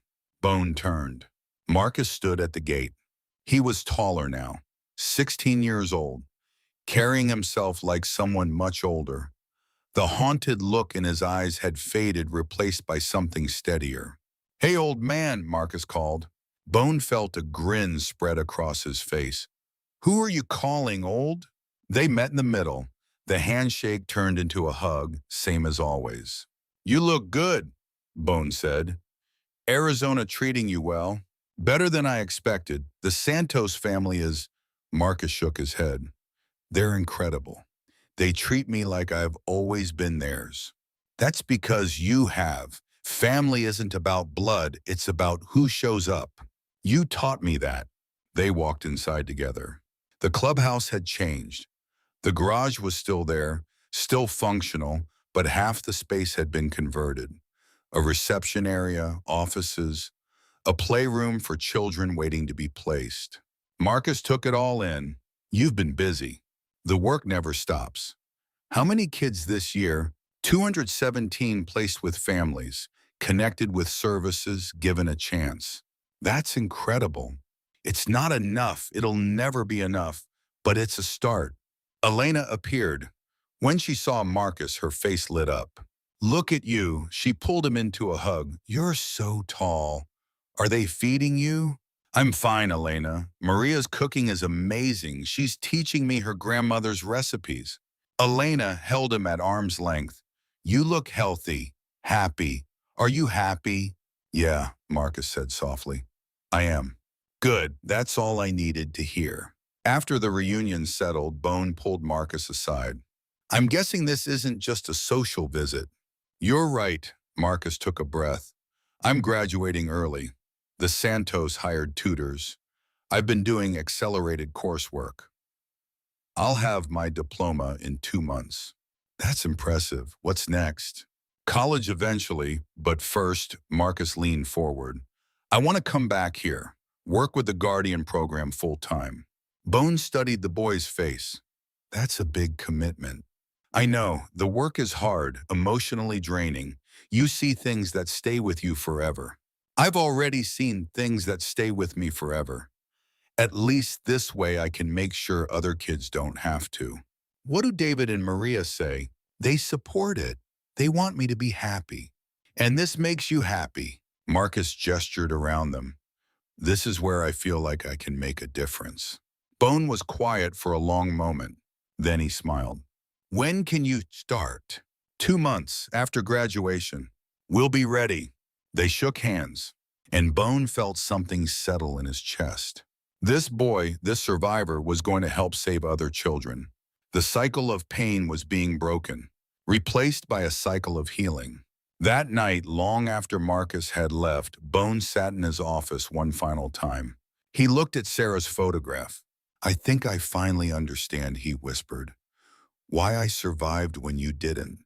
Why I had to keep living even when I wanted to stop. He traced her face with his finger. It wasn't punishment. It was purpose. I was meant to be here to save these kids, to build something that lasts. A knock at the door. Elena entered. It's late. Come to bed. In a minute. She sat beside him looking at Sarah's picture. She'd be proud of you, Elena said softly. You think, I know. You've saved so many children, Bone, so many families. You've built something beautiful out of grief. We built it, all of us. But you started it.